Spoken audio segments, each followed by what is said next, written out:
Magandang gabi po sa ating lahat. Isa pong pagbati sa pangalan ng ating Panginoong Hesus. Praise God po at tayo pong lahat ay iningatan muli ng Panginoon, ligtas, malusog. Maging yung iba ho ay mayroon pong mga naramdaman sa kanilang katawan. We just release the healing of our Lord Jesus Christ. We rebuke all kinds of sicknesses in the name of Jesus.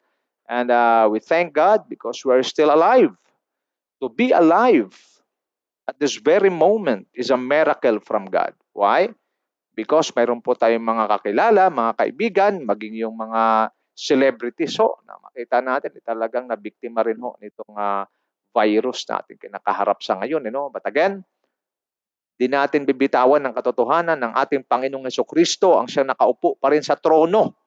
Our God still sits on the throne. Therefore, He is forever in control.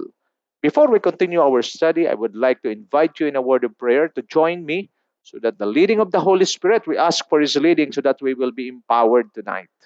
Let us come to the Lord in prayer. Father, we come to you tonight in prayer, asking for your mercy, asking for your grace, asking for your divine wisdom, knowledge, and understanding.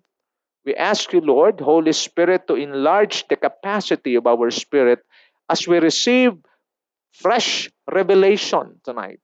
I pray that you will lead us from the beginning till the end of this study. Be enthroned, be exalted, be glorified. Let this study be a no ordinary one, but a powerful one. I also pray for those who are sick. We declare healing in the name of Jesus. Those who are in need, I pray for provision in Jesus' name.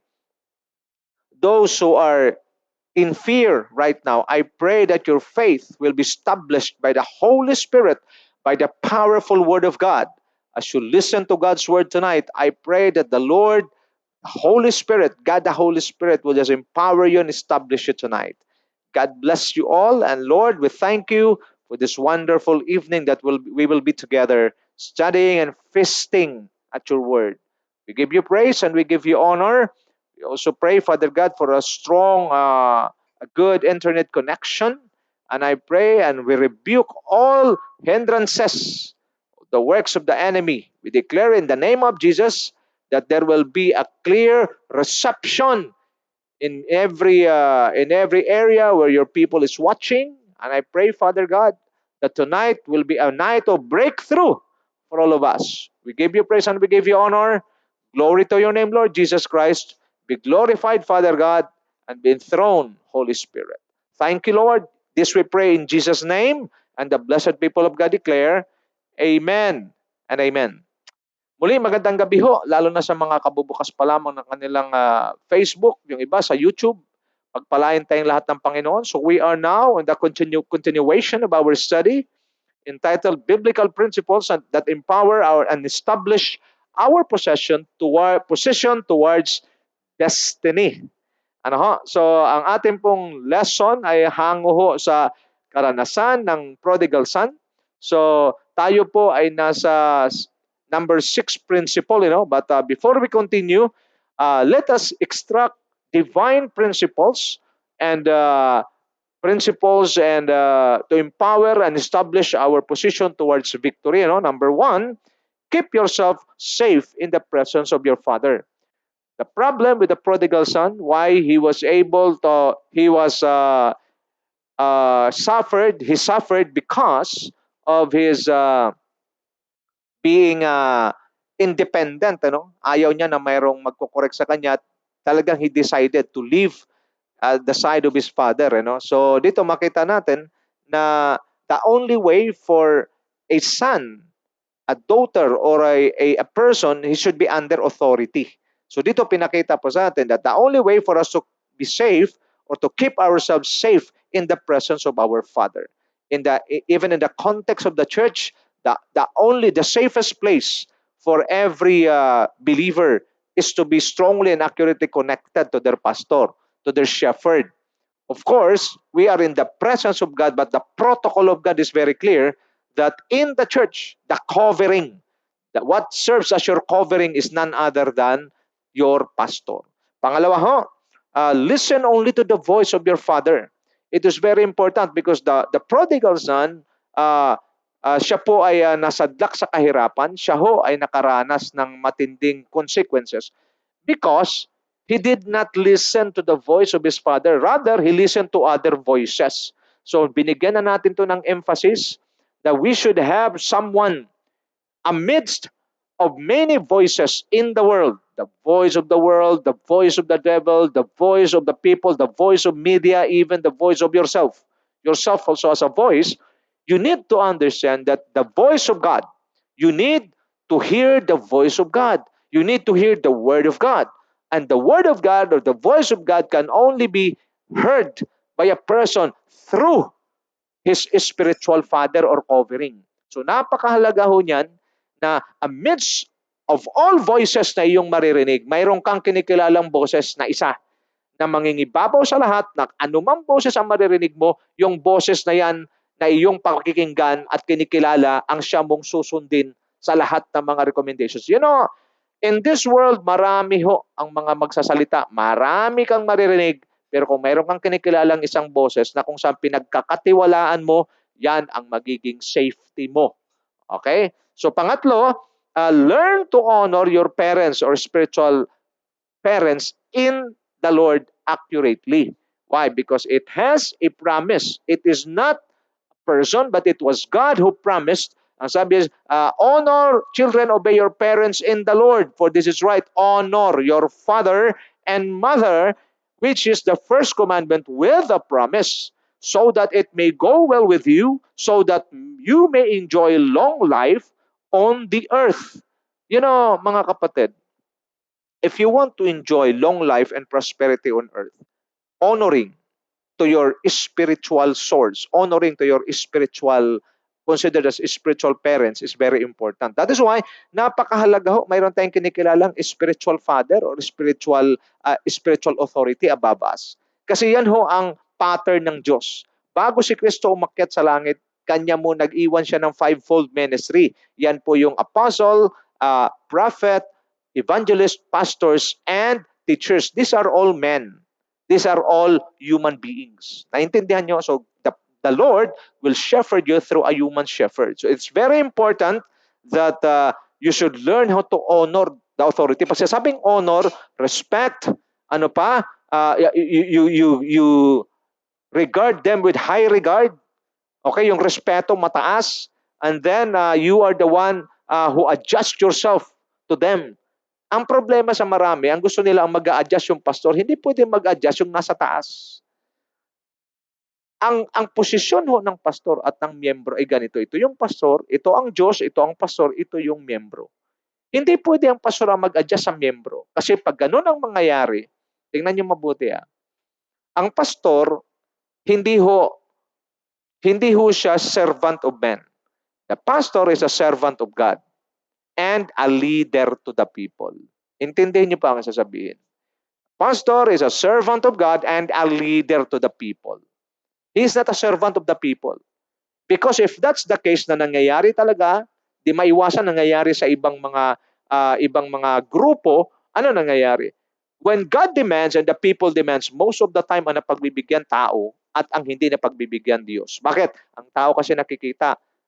At sa ganitong klaseng setup ng mga simbahan, ang ganyang klaseng pamamaraan, ang mga tao wala silang paggalang o respeto sa kanilang pastor because they thought that they are the one compensating their pastor. Nawa, mabuksan ang inyong kaisipan mga kapatid. Hindi po ang tao ang nagbibigay ng sweldo sa pastor o nagpapakain sa pastor. Diyos. That is why God doesn't request, but He's demanding, He's commanding every believer to be faithful in giving their tithes and offering. Why? In order for His servants to survive, in order for His servants to pursue and carry the mandate, finish the assignment. And yung tithes and offering, it is not for you, but it is for God. At pag kayo po ay magbigay, hindi ho bigay ang tawag dyan, pagbabalik. Ibalik nyo sa Diyos, Kasi yun ang ipapasweldo ng Diyos, yun ang ibibigay ng Diyos sa kanyang lingkod para yung kanyang lingkod na nasa lupa ay mabubuhay siya at matatapos siya yung kanyang assignment. Kaya there are people who were not educated, ano? Pagdating diyan sa tithes and offering, akala nila sila yung mas mataas at sila yung may karapatan kasi sila yung nagbibigay. That is not biblical. Malinaw? Sabi ng Panginoon, give the whole tithes into the storehouse so that there may be food in my house. Why? The house needs food because there is a full-time worker. There are full-time workers. Mayroon siyang lingkod doon at hindi niya ipanglilimos ang kanyang lingkod. Ang kanyang lingkod ay kanyang ipoprovide. At para gamitin ang mga congregation, para gamitin ang mga tao sa church, sila'y kanyang pagpapalain so that they will be able to give the best to God and God will give it to His people. Basahin niyo Deuteronomy 18, Numbers 18. Sabi ng Lord kay sa mga salita, sabi kay Moses, sabihin mo sa mga salita, magkaloob sila sa akin at lahat ng kaloob nila ibigay kay Aaron, the high priest. In our time, the pastor. Alam niyo, yung iba malisyosong utak, ginagawang negosyo yun, church. No, no, no, no, no. If the pastor is advancing the kingdom of God, he's preaching the word with conviction, is preaching the word, he's preaching the word with all his heart, at makikita natin people are being ministered. That ministry comes from God. Nagkakaunawan tayo. Hindi ng Diyos pinanglilimos ang kanyang lingkod because God is the best employer of all time.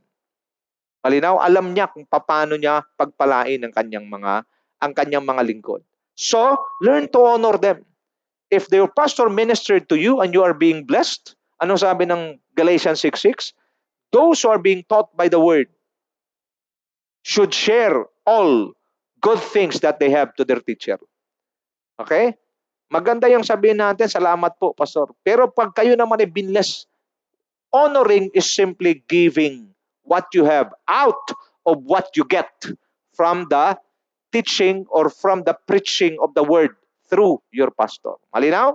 Pang-apat ho, spend time sitting at the feet of your father to receive impartation on wisdom to live your life accurate and successful. So dito pinakita natin si Martha tsaka si Mary. Si Martha, hindi masama ang kanyang ginagawa pero she has a wrong priority. Unlike Mary, she prioritized the Lord Jesus Christ. So makita natin, yung kanyang pag-prioritize sa Panginoon, maybe pag titingnan sa mundo, mukhang mali. At si Martha ang tama. But in the eyes of God, dapat makita natin kung anong tama. Anong tama sa mata ng Diyos? Unahin ang umupo, maglaan ng panahon para makinig sa kanyang mga salita. Because Mary did the right priority. He prioritized the Lord. She prioritized the Lord Jesus Christ. What comes next? She received.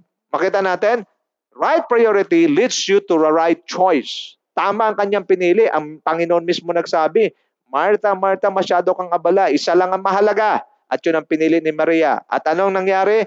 Right priority leads you to a right choice and right choice leads you to receive the right treasure. Sabi ng Panginoon, ang kanyang natanggap, ang kanyang inuna, ang kanyang pinili, kailanman hindi maaalis sa kanya. That is why si Mary talagang lubos na pinagpala ng Panginoon. Ano pa? If you learn how to sit at the feet of your Father, to receive impartation so that your life will become successful and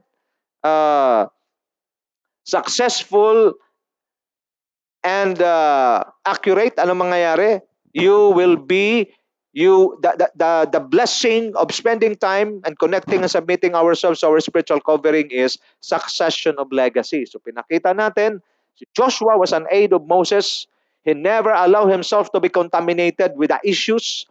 Si Moses, ag-asawa ng Cushite, nagreklamo si Miriam tsaka si Aaron. But Joshua never murmured, he never complained. He valued his relationship with his spiritual father. Alam niyo mga kapatid, if the pastor commit mistakes, let God be the one to discipline him or let God be the one to handle him. Your part as his congregation or subordinate is to follow him. Again, malinaw po ang ating turo, Hindi pwedeng disiplinahin ng kapitan ang general. Nagkakaunawaan tayo? Because there are people, when the pastor commit mistakes, they are the one who discipline him. That is wrong. Kasi ang level ng pastor in the church, he is the head. He is the leader.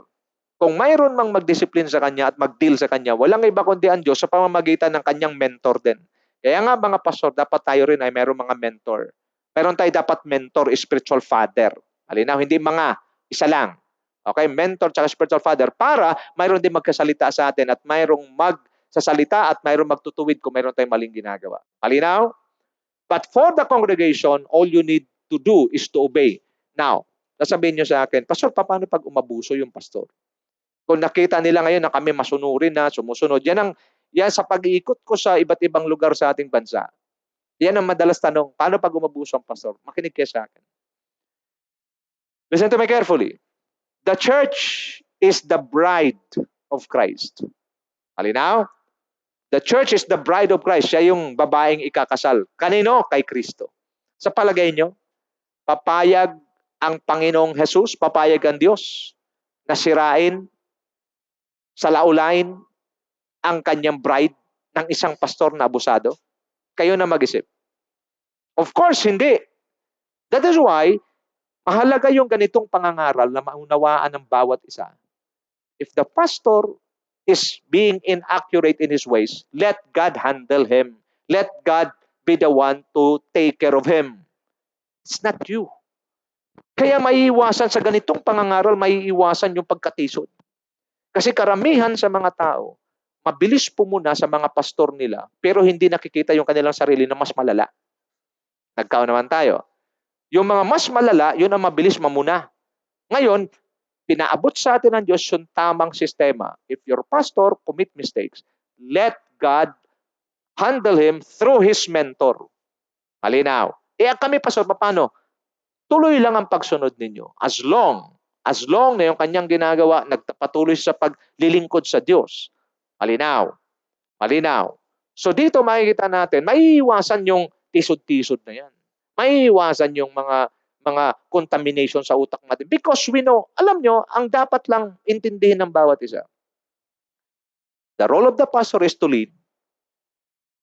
And the role of the people is to obey. Period. Now, find yourself. Saan ka sa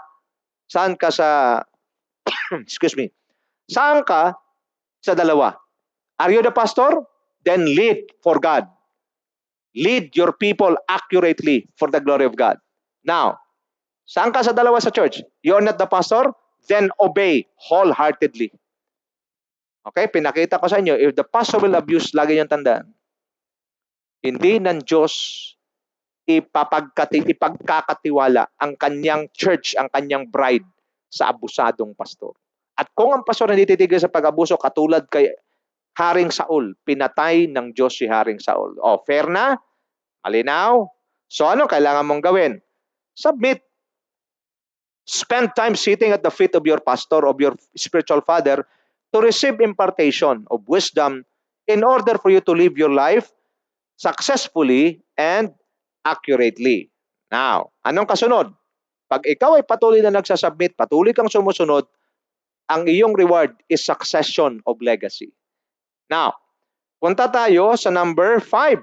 No matter what happened, never violate the protocol and law of God. Obey it no matter what the cost. What's the problem of the prodigal son? He violated the law of God. Why? He disrespect and dishonor his father. Pantakin niyo, buhay pa yung kanyang tatay. Hiningi niya na yung mana.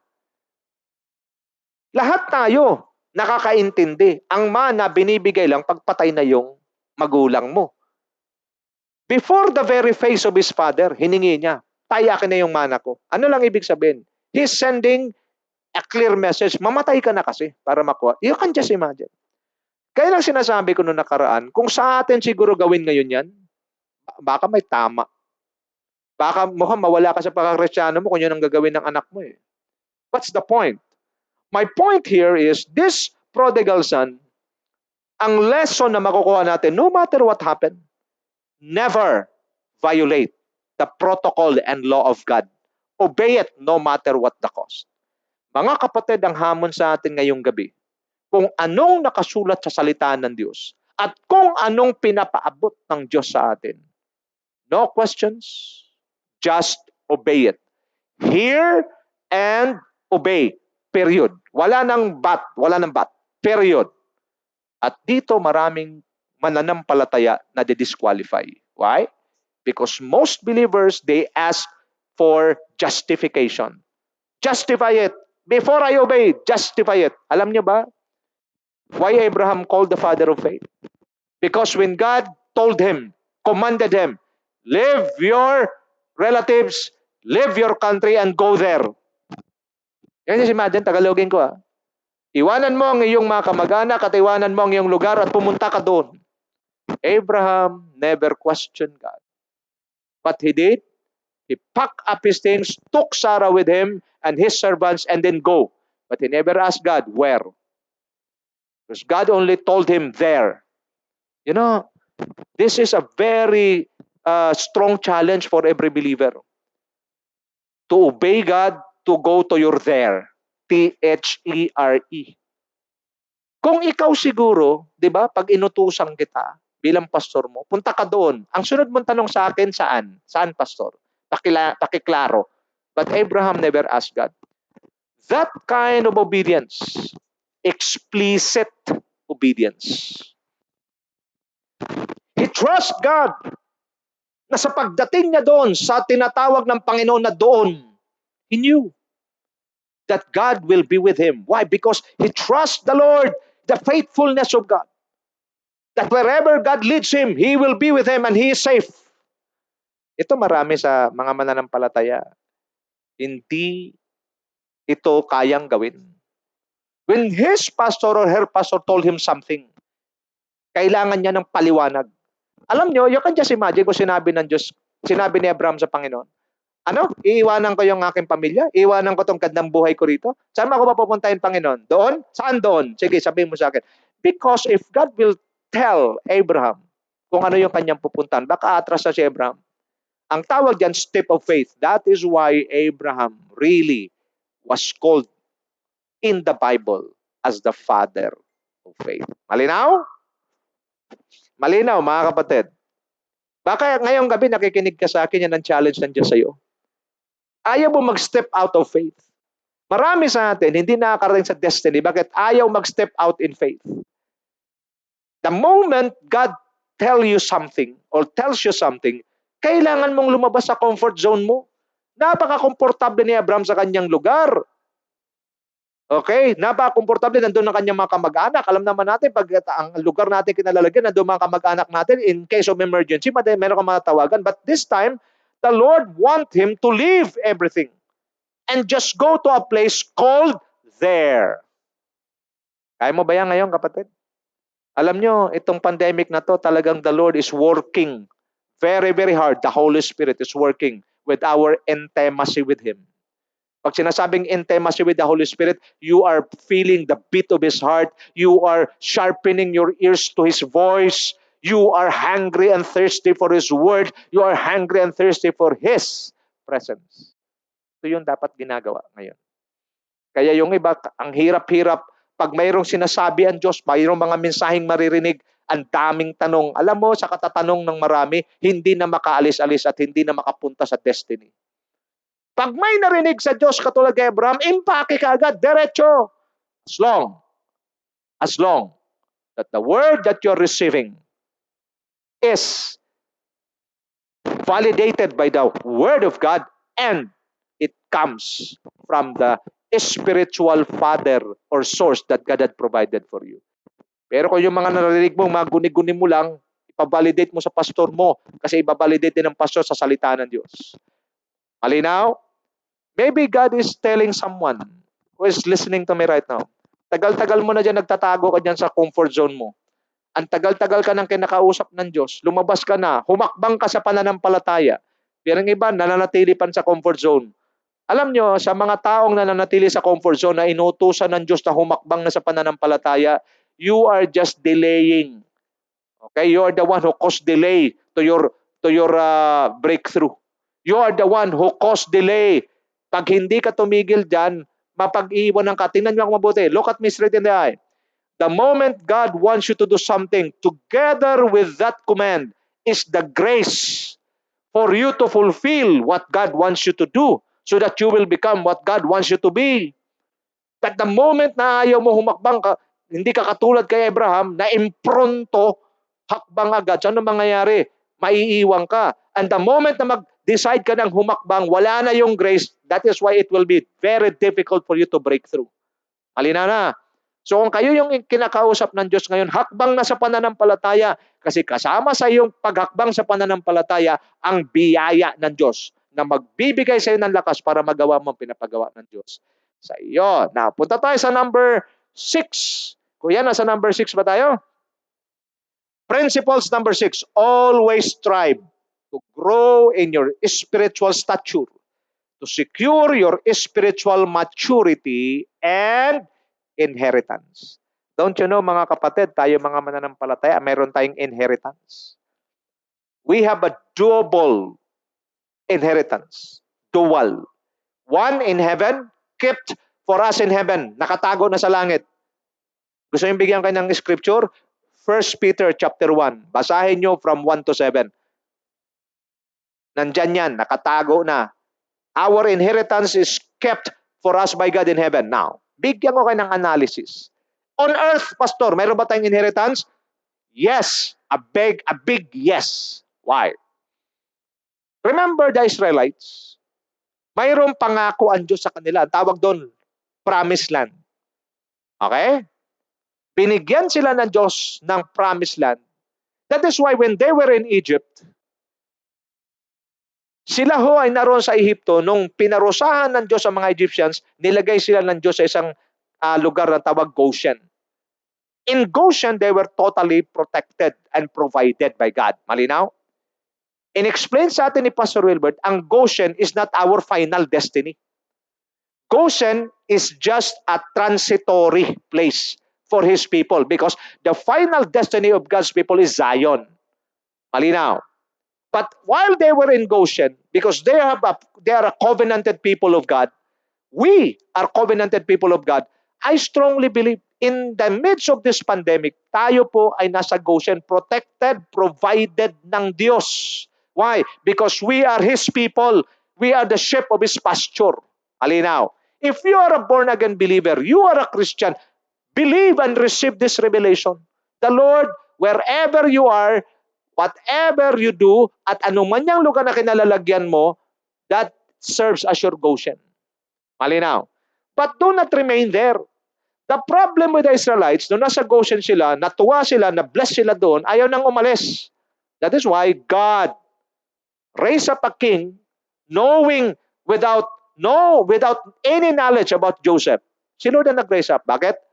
Because the people, the Israelites, no longer wants to migrate.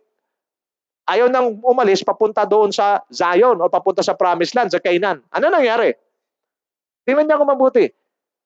Pag hindi natutupad ang plano ng Diyos, ang Diyos mismo nag-raise up ng king, wicked king, na nagpahirap sa kanila para manalangin sila na ilabas sila sa Egypt. Why?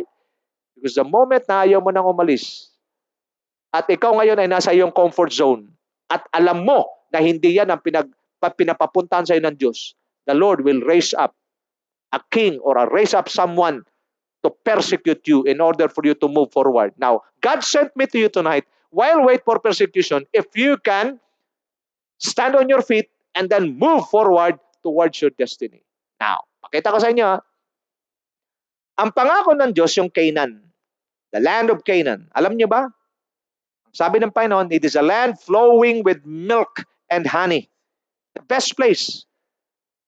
Nung pinaispayan ni Moses ang Canaan, ang sabi ni Moses, magdala na rin kayo ng mga sample ng mga prutas doon, kung ano madala nyo. Alam nyo ba, ang isang buwig ng grapes, piningga ng 2 tao. Di ko alam kung grapes o buko. Ang laki. Pingga, 2 tao nagbuhat ng isang buwig lang ng grapes. Ganong ka fertile, ganong ka blessed yung lugar. Now, look at me now. Where are the Israelites today? Sabihin nyo sa akin, Israel. Sinerch ko, Canaan before was now named Israel today.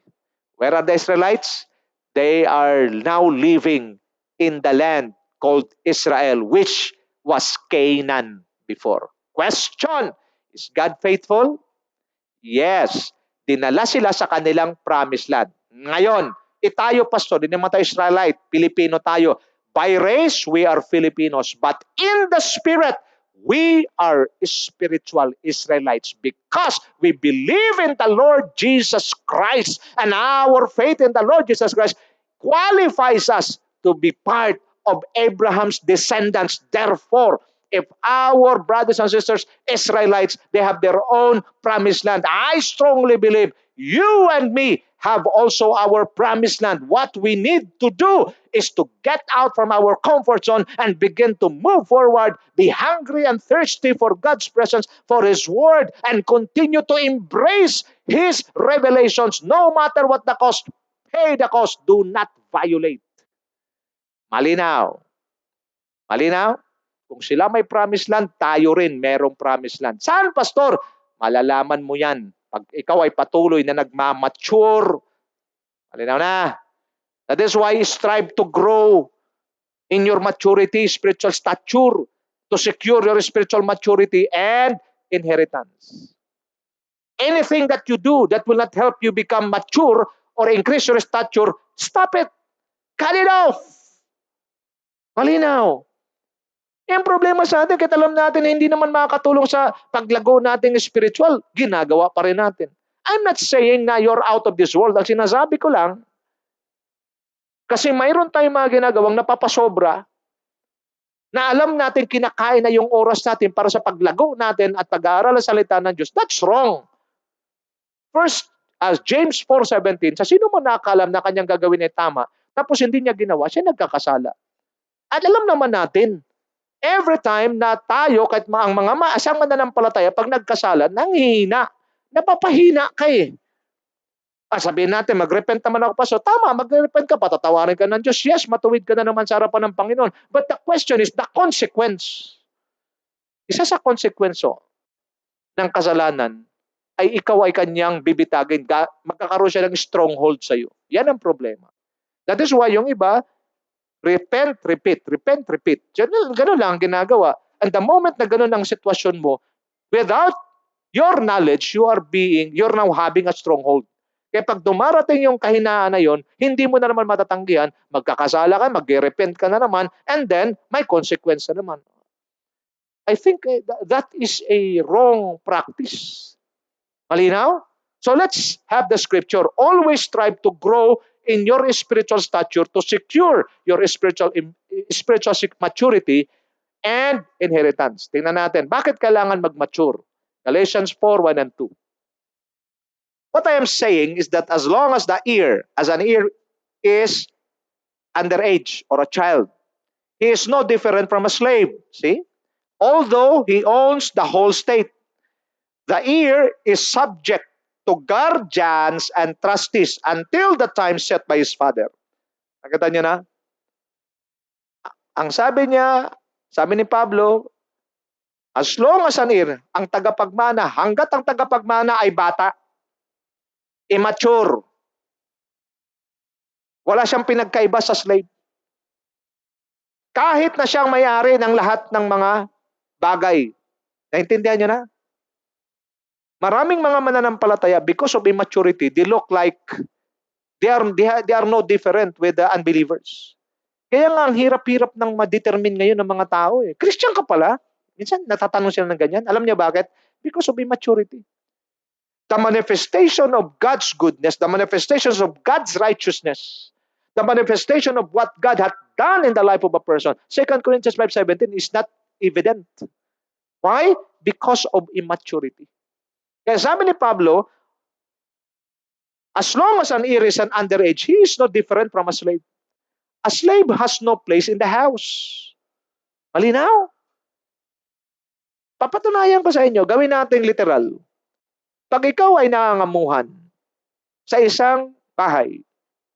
At ang bahay na yan, kahit 25 years ka na dyan, pag namatay ang amo mo at paghati-hatihan ng mana, wala kang bahagi. Bakit? Hindi ka naman bahagi ng pamilya. Malinaw. So same thing in the spirit. Although you are a child of God, kaya nga yung child kailangan maging son. Yung boy kailangan maging man. Malinaw, kailangan mo mag-grow. Ang pangit yung ang tagal mo na 25 years old ka na, utak 8 years old ka. Nagkakanuhan. Kaya sabi ni Pablo, kahit na siya may-ari ng lahat, pero kung siya immature, he is good as a slave. Ibig sabihin, parang wala rin bahagi. Bakit? Hindi sa kanya kayang ipagkatiwala. You cannot trust 10 million pesos to a child. That is why ang hinihintay lang ng Diyos sa atin, yung ating maturity. Because the moment we mature in the Spirit, through the leading of our pastor, ano mangyayari? We will receive our inheritance. We will receive our promised land. Malinaw. Klaro na. So as long na ikaw ay hindi pa nagmamature, anong gagawin? The heir is subject to the guardians and trustees. Ngayon, naintindihan nyo na, ba't may pastor kayo? Ba't may mentor kayo? Why? Because until the time set by his father, diyan ka muna sa piling ni pastor. Sumunod ka dyan. Mag-submit ka dyan. Huwag kang kukontra. Sunod lang. Pag nakita ng Father, ng Diyos, okay na. Okay na yung submission. Okay na yung obedience. Hindi na makulit. Hindi na pasaway. Anong gagawin ng Diyos? Inheritance na. Pwede ka na. Malinaw na. That is why kailangan strive to grow in your spiritual stature, to secure your spiritual maturity and inheritance. Alam nyo, pag naibigay na ng Diyos yung inheritance natin, glory to God. Open heaven tayo palagi. Our priority is to work out our spiritual maturity. Matured believers obey God and do not violate His commands and protocols. Kaya mapapansin nyo, iba-ibang antas ng ating pananampalataya, iba-iba rin ang antas ng ating pagpapala. Why? It depends on how diligent, it depends on how hardworking you are. In what? In working out building your spiritual stature, to grow in your spiritual stature. Ang sabi ng iba, we're under grace. Yes. Tingnan niyo ako mabuti. Pagdating mo sa salvation, sa grace ng salvation, patas lahat. Walang mabuti, walang masama. Basta sumampalataya kay Kristo, patas lahat. Yan ang ating common ground. But when it comes to access to God's blessings, when it comes to access to God's power, God's provision, God's presence, you need to work it out. Work out your salvation with fear and trembling. Ang alam kasi ng iba, pag under grace na, wala ka nang gagawin. That's wrong. Obedience is not the work of God. It's our work. To believe wholeheartedly is not the work of God. It's our work. So nakita nyo na, mayroon ka talagang part. Malinaw na. Submission. Sino magkasubmit? Si Lord. Paano si Lord magkasubmit? Isa nga yung Diyos. Sino magkasubmit? Tayo. Tingnan mo ngayon yung obedience mo sa pastor mo. May tama? O okay na. Pangalawa, tingnan mo yung iyong pag-honor. May tama o wala? You know, these are the things. Lagi niyong tandaan, hindi ng Diyos lahat gagawin sa atin. Kasi kung gagawin ng Diyos lahat sa atin, ano pang silbi natin dito? That is why, ang Diyos magbibigay ng grace, at yung grace i-deposit na sa buhay ng pastor mo para i-access mo. Bakit? Kasi alam ng Diyos meron kang gagawin. Paul was able to do what God wants him to do because of the grace of God. Elisha was able to do spectacular, powerful miracles because of Elijah. Timothy became a good, successful pastor because of Paul. Nagkakaunawaan na tayo. So anong ibig sabihin? Sa ating pagkilos, pagsunod sa Diyos, ang priority mo is to work out your spiritual maturity. Ako meron akong 2 anak. Yung panganay ko, gamitin ko example. Nung siya nag-aaral, simula nung maliit hanggang sa mag-college, nakikita namin ni Cora, talagang pagdating sa maturity, medyo nag-struggle siya. So, andun ang gabay namin. May mga pagkakataon nagkakamali, may mga pagkakataon nagkakaroon kami ng sharp arguments. Pero dahil kinikilala ng anak ko, ako at ang misis ko, kaming kanyang mga magulang, na mas may alam kaysa kanya, nagsasubmit pa rin siya. Although may mga pagkakataon, nakikita ko, nahihirapan talaga yung anak namin. Pero hindi niya inalis, hindi niya kinokontamina yung utak niya na magrebelde sa amin kasi nakita niya kung paano namin siya pinalaki ng maayos. What happened? Now, nag-asawa siya. Okay? Nung siya'y mag-asawa, ano nangyari? Doon niya nakita. Ngayon, magkakaanak na siya. Ngayon, because we showed him the pattern, how to become a parent, a responsible parents to him. Mayroon na akong kasiguruhan na yung kanyang magiging anak, alam niya na rin kung paano niya palakihin. Pero during the struggling period of his time, nag-struggle talaga siya ng gusto. Why? Meron siyang gustong gawin, hindi ko pinapayagan. Kasi nakikita ko kung kanyang pupuntahan ay hindi maging maayos. Ganun din sa mga pastor ninyo, mga kapatid. Lagi niyong tandaan, isa sa kahinaan ng tupa, malabo ang mata. The sheep always based his or its decision to what he sees. Same thing with the believers. Same thing with the members of the church. Ang inyong desisyon palagi base lang sa inyong nakikita at sa inyong naunawaan. Pero lagi niyong tandaan, ang pastor, mas malayo ang tapo ng kanyang tingin. Nakikita niya ang bangin, ang tupa, nakikita niya lang yung pagkain. Pero ang pastor, nakikita niya yung pagkain at saka yung bangin. Na pag nagpatuloy ang tupa, mahuhulog doon. Kaya kinakalawit. Pag hindi madala sa kalawit, papaluin. Yan ang trabaho ng pastor mo. At ang pagmamature mo, pag-workout mo ng spiritual maturity mo para makuha mong inheritance mo, hindi mo magagawa. Kaya nga sabi ni Paul, the heir is subject to the guardians and trustees until the time set by his father. Lahat na may mga pastor ngayong gabi, mag-rejoice kayo, magluto kayo ng masarap, padalhan nyo yung pastor nyo. Bakit? Magpasalamat kayo. Bakit? Sabihin nyo sa kanya, salamat po at kayo'y pinadala sa akin ng Diyos para gabayan ako. Hallelujah. Okay? Hindi yung tingin mo sa pastor mo, kontrabida. Ang pastor mo ang bida sa buhay mo kung di mo alam. Siya ang bida. Of course, si Lord ang direktor. Hindi si Lord mawawala. Ang pastor hindi niya i-replace si Lord. Ang gagawin niya lang, siya ngayon ang magdadala ng mensahe ng Diyos para sa iyo para ikaw naman makakonect ka ng maayos sa Diyos at hindi ka pasaway at hindi ka niya bibigyan ng punishment pagkos ang ibibigay sa iyo ay blessing. Malinaw na? So, 2 Peter 3:17 to 18. Therefore, dear friends, since you have been forewarned, be on your guard so that you may not be carried away by the error of the lawless and fall from your secure position. But grow in the knowledge, in the grace and knowledge of our Lord and Savior Jesus Christ. To Him be glory both now and forevermore. So anong kailangan natin gawin? Number one, be on your guard at all times. Not to be carried away by the error of the lawless and fall from your secured position. Mga kapatid, isa ho sa pagbabantay natin, ang tamang pagbabantay, always connect yourself to the carrier of your grace, your pastor. And then pangalawa, connect to the people who are also strongly connected to your pastor. Yun lang. Diyan ka lang mapoprotektahan. Una, kumonekta ka sa iyong pastor kasi siya ang itinalaga ng Diyos na shepherd ng buhay mo. And then pangalawa, kumonekta ka kanino? Sa mga taong alam mo na strong at accurate ang connection sa pastor mo. Bakit?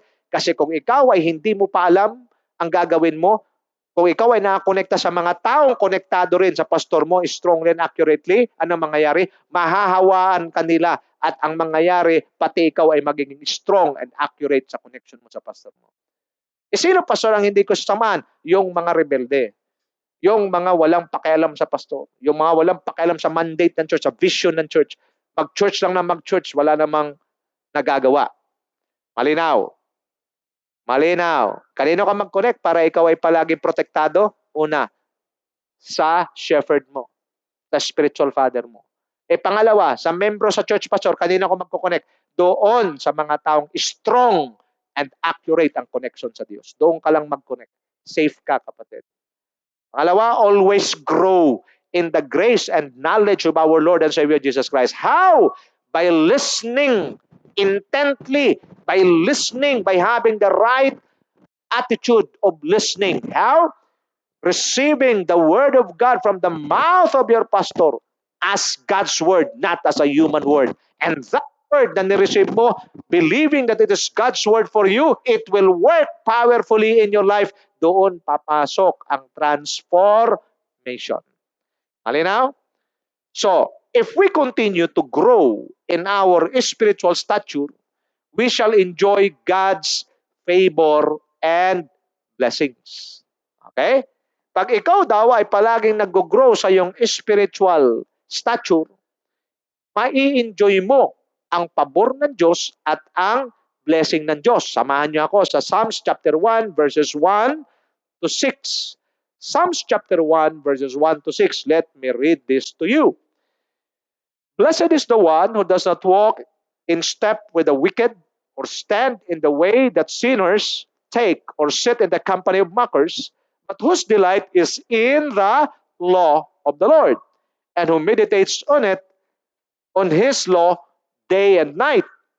That person is like a tree planted by streams of water, which yields its fruit in season, and whose leaf does not wither. Whatever they do prospers. Not so with the wicked. They are like chaff that the wind blows away. Therefore, the wicked will not stand in the judgment, nor sinners in the assembly of the righteous. For the Lord watches over the way of the righteous, but the way of the wicked leads to destruction. Himayin natin. People who continue to grow in their spiritual stature shall enjoy God's favor and blessing. How? Number one, these people are blessed because of the choices they made or they make. Malinaw. Sabi rito, blessed is the one who does not walk in the step of the wicked or stand in the way of the sinners, take or sit in the company of mockers, but whose delight is in the law of the Lord, and who meditates on His law day and night. Tingnan niya ako mabuti. These people are blessed because of the choices they make. Nakita niyo na? Ang buhay ho ay punong-puno ng pagpili. Ang prodigal son, mas pinili niyang lumayo sa piling ng kanyang ama at sumama sa kanyang mga kaibigan. At ang kanyang mga kaibigan, hindi mabubuting kaibigan, kundi mga pahamak. So what happened? Napunta siya sa kapahamakan. Tingnan niyo mabuti. Life has full of choices. And always remember this. What you are now is a product of your choice. Because your choice always determines your destiny. Pinili niyang sumama sa mga masasamang kaibigan, kinwartahan siya, inubos ang kanyang kayamanan, nung maubos, nagsipulasan. It's your choice. It's his choice.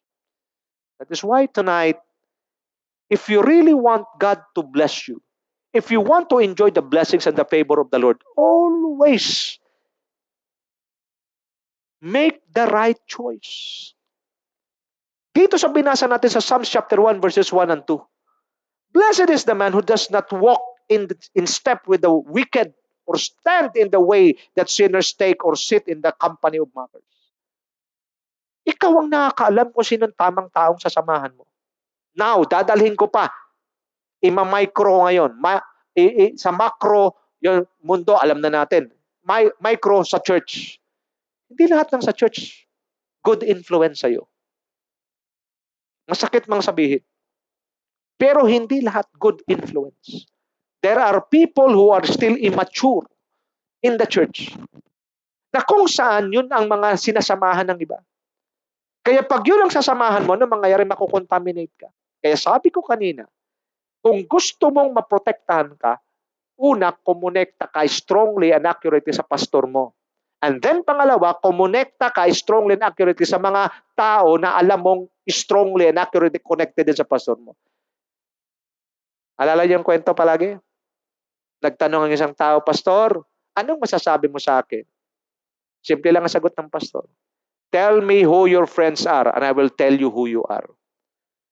Kahit gaano ka kabait, kapatid, pag ang company mong sinasamahan, yung iyong mga palaging kasama ay masasama. Bad company corrupt good character. Tingnan niyo. Bad company corrupts good character. Bad company corrupts good character. That is why itong pandemic na to, it's now time na umupot, ilista lahat ng mga taong may access sa buhay mo. At anong gagawin mo? Magbawas ka na. Alam niyo, nung bata-bata tayo, alam mo, pag medyo bata-bata ka pa, gusto mo, ikaw ang darling ng mga kaibigan. Di ba? Mayroon tayong mga ganyan eh. Talagang sikat siya sa mga kaibigan. Alam niyo, nung bata-bata pa ako, gusto ko maraming kaibigan. Pero natuklasan ko, lalo na sa Facebook, maraming nag-add. Okay? Ano ba tawag yan? Friend request. Maraming nagpe-friend request. Alam nyo, before, gusto mo maraming kaibigan. Yung iba, 4,000 yata kaibigan, 3,000, 2,000. Ang question, talagang friend mo yan? Magandang tanong yan, di ba? Are they really your friends or you just want connection? Dapat klaro eh. Because pag sinasabi mong friend ko siya sa Facebook, tapos pag hindi mag-like sa'yo, nagagalit ka. Tama? Add only people as friends kung talagang mayroon kayong personal o mayroon kayong relationship as friends. The problem is, maraming tao na sinasabi natin kaibigan, binigyan natin ng access sa buhay natin, hindi naman natin sigurado kung sila talaga ay loyal at saka nagmamahal sa atin. Kaya malaman-laman mo na lang. Binigyan mo ng access sa buhay mo only to find out gagamitin pala yan laban sa'yo. Nagkakaunawaan na tayo. So siguro kasama sa pandemic na to, kasama sa lockdown na to, lista mo lahat ng mga tao sa buhay mo at bigyan mo sila ng marka kung talagang friend o hindi at oras na para magbawas. The more you grow old, the more little your friends are. Nung bata-bata ka, dami mong kaibigan. Pero habang ikay tumatanda, pansinin niyo yung mga may mga edad, bilang lang ang mga kaibigan yan. Tsaka pansinin mo yung kanilang mga kaibigan, ang kanilang relationship more than a brother or a sister. Why? Because these are group of people na huminog sa mga karanasan. Nakita niyo na? Pero yung mga bata-bata, 20, 18, yung mga teenager, mga 20s, nako. Yan na, pag tingnan mo ang Facebook niya, 5,000 friends. Question, are those 5,000 really your friends? I doubt. Pero tingnan mo yung may mga edad na, 60s, 55, 60s, 70s pataas, makikita mo. Yung kanilang mga friends. Kukunti. Pero solid, loyal, and help them grow and help them become strong. Siguro maganda paghanap na tayo.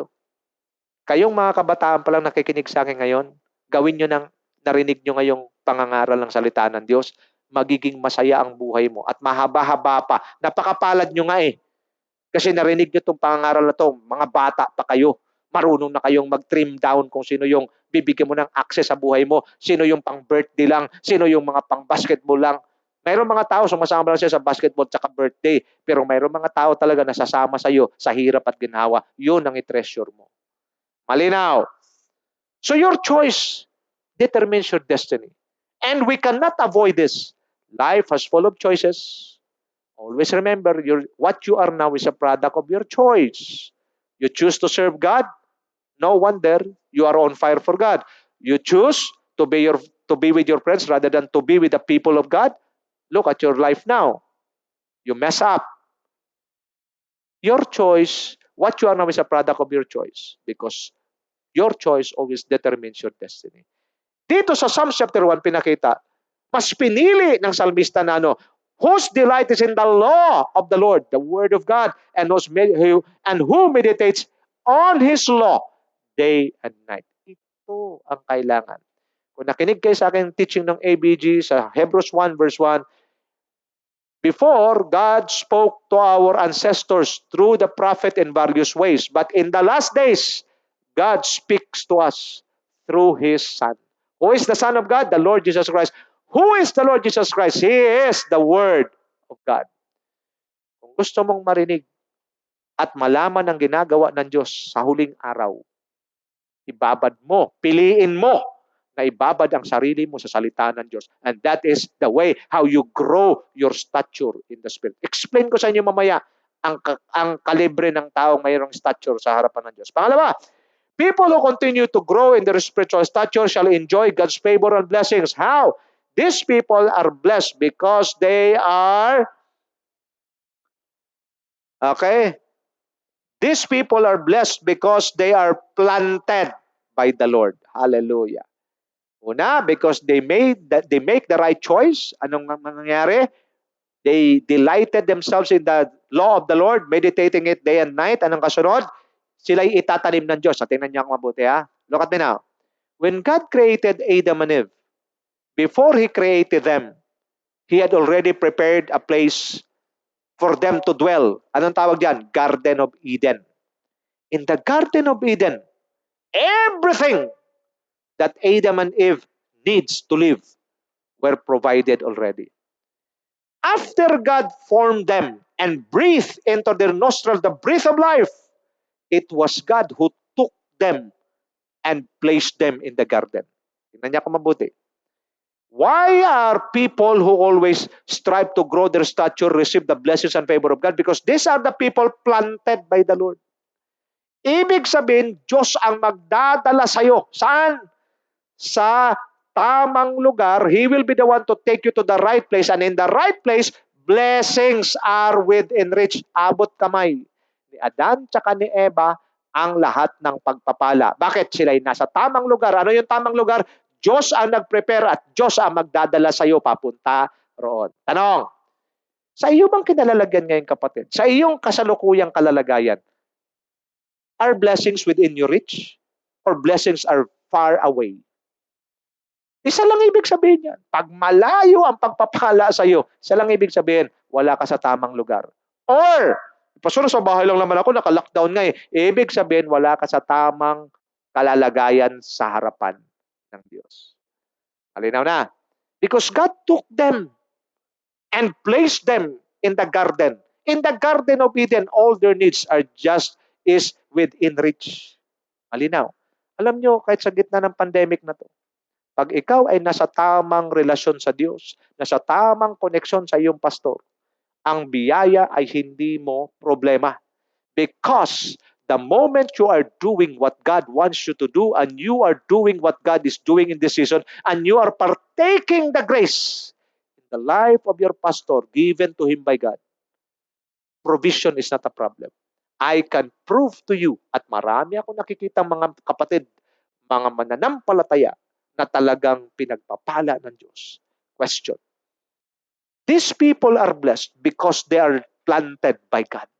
Pag sinasabing ang Diyos ang nagtanim sa iyo, kahit na yung lugar na pinagdalhan sa iyo ng Diyos ay hindi progresibo, naalala ko si Dr. Jonathan David. Nung una siyang dumating sa Muar, sa Malaysia, ang sabi niya, dala niya lang bisikleta or motorsiklo at saka isang plastic. Hindi bag ha, plastic yung pampalengke na damit. At nakita niya doon, ang mga matatalino sa Muar, dahil wala nang progreso yung lugar na yon sa Muar, nagpupuntahan sa KL, sa Kuala Lumpur, sa syudad. So kung mayroong magaling sa Muar, umaalis. So lalong naging kawawa yung Muar, pero nandoon siya. Alam niya, pinadala siya ng Diyos doon. Tinrabaho niya, naglingkod siya sa Diyos ng maayos, nagtiis, nagpunyagi, talagang pawis at dugo ang kanyang pinuhunan. Ngayon, ako po mismo saksi na aking dalawang mata. Pag nakapunta ko sa Muar 3 beses na. Sobrang laki ng pinag-iba. At talagang pinagpala at progresibo ang lugar. Una, dahil naroon ang lingkod ng Diyos. Isa ho sa kinikilala ng mga opisyales or mga government officials sa Muar, si Dr. Jonathan David. Why? Because they are wondering, bakit libo ang pumupunta ng mga tao rito nanggagaling sa iba't ibang nasyon. Anong meron sa Mawar? Walang airport, walang train. Pero bakit sila pinupuntahan? Sagot ni Dr. Jonathan David, because of me. Because he carried the word of God. And now, hindi ho plastic na pampalengke. Ang laki ng bahay niya, pinagpala siya ng Diyos. Anong punto? Because wherever God takes you, wherever God planted you, you will surely prosper. Why? Because it is God who planted you in that place. Kapatid, ano mang kalalagay mo, saan ka man naroon, tsakin mo lang na pinili mong unahin si Lord, mag-grow sa stature mo tsaka spiritual maturity mo. God will be the one to take you to the right place. Maybe you are already in the right place now. But because of your immaturity, hindi mo pa rin nakikita at naranasan ang breakthrough sa buhay mo. God sent me to you tonight to give this powerful message to you. Ikaw lang ang hinihintay ng Diyos magbago. At pag ituloy-tuloy mo ang pagbabago, makikita mo ang breakthrough mo at ang pagpunta mo sa destiny mo. Number 3, people who continue to grow in their spiritual stature shall enjoy God's favor and blessing. Why? Because these people are blessed because they are channels of God's blessings planted on rivers. Tingnan natin ha. Psalms 1 verse 3. That person is like a tree planted by streams of water, which yields its fruit in season, and whose leaf does not wither. Whatever they do, prospers. Hallelujah. Nakita niyo na? Yung mga tao na uhaw palagi sa Diyos, nag-strive na mag-grow spiritually, they prioritize, they choose to listen to the Word of God, meditating the Word of God day and night. The Lord will lead them and they become the planting of the Lord. At anong kasunod? If you become the planting of the Lord, God bless you to the right place. Look at me now, ha? When God takes you to the right place, in that right place, blessings are within reach. Anong kasunod? Prosperity. Anong kasunod? Abundance. If you are in the right place and blessings are within reach, you will prosper and you will experience abundance. What comes next?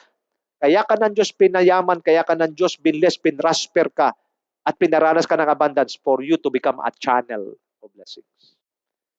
Ito yung klaseng mga tao, blessed people do not keep the blessings of the Lord for themselves. And you cannot really keep it for yourselves. Why? Because it is overflowing. The moment God, you choose, you make the right choice. Unlike the prodigal son, wrong choice siya. Baliktarin ko, pakita ko siya yung prodigal son. Ha? He made the wrong choice. He go with the wicked. He went with the mockers. Ano nangyari?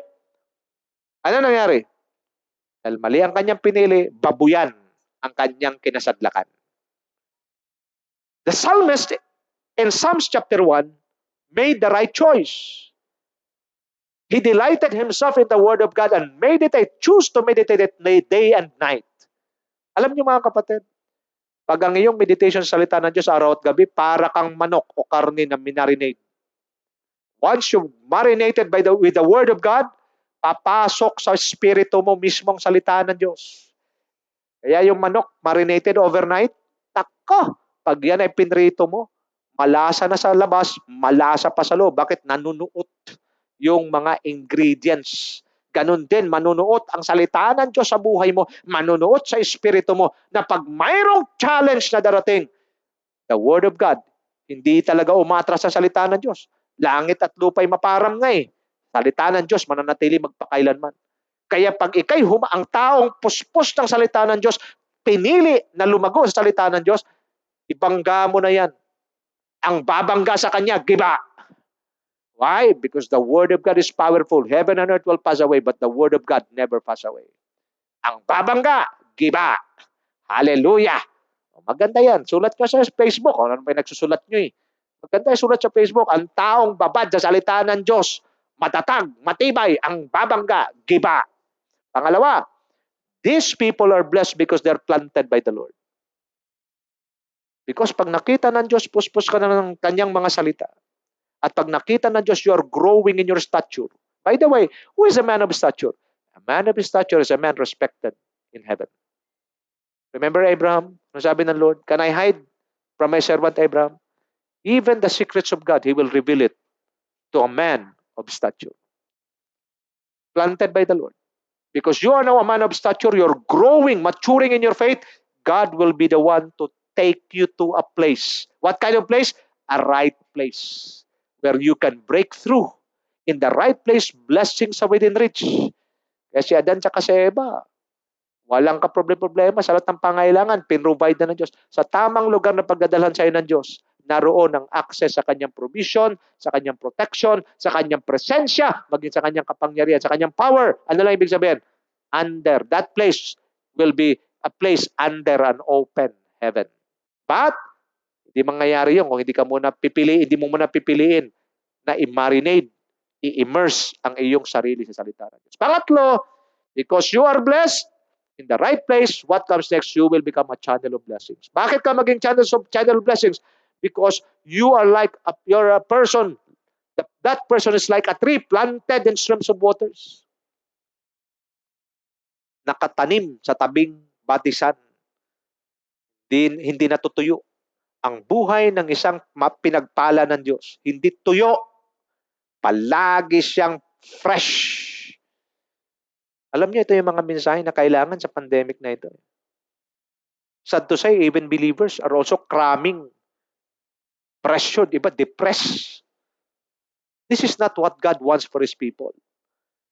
Ano sabi? That person is like a tree planted by streams of waters which yields its fruit in season and whose leaf does not wither. Hindi nga tuyo eh. Palagi namumunga sa kapanahunan. Ano ngayon? Crisis? Ang bunga niya, abundance. Ano ngayon? Fear? Ang bunga niya, faith. Ano ngayon? Hopeless? Ang bunga niya, hope. Magulo? Peace. Namumunga. Kung anong hinihiling ng pagkakataon, ang pamumunga niya ay magbibigay ng pag-asa sa pagkakataon kung anong kailangan. Last but not the least, what they do prospers. These are the people blessed by the Lord because of making the right choice to grow their stature, to secure their spiritual maturity and their inheritance. Ipagpapatuloy natin ito sa Thursday, huwag kayong bumitaw. Kapit mga kapatid, ulitin ko muli, ang taong pinili na ibabad ang kanyang sarili, palakasin ang kanyang sarili, palaguin ang kanyang sarili sa salita ng Diyos, siya ay matatag, pinagpala, ang babangga, giba. Panginoon, sa gabing ito, nagpapasalamat kami sa iyong kabutihan, salamat sa iyong mga salita, sa iyong mga pangako, salamat Lord sa mga prinsipyo na pinakita sa amin. That we need to grow in our spiritual stature in order for us to secure our spiritual maturity and our inheritance. Thank you na pinakita mo sa amin that life has full of choices. What we are now is a product of our choice. But praise God, thank you Lord, na binigyan nyo kami ng pagkakataon muli ngayong gabi para piliin ang tama. At ang tama ay ibabad ang aming mga sarili sa iyong mga salita at i-meditate ito hanggang sa manuot sa aming espiritu so that every time na kami ay mayroong hamon na kakaharapin ang babangga, iba. Salamat Panginoon. Thank you na pag kami ay mayroong tamang pagpilit, babad sa iyong mga salita, kayo mismo ang magdadala at magtatanim sa amin sa tamang lugar na kung saan abot kamay ang mga pagpapala.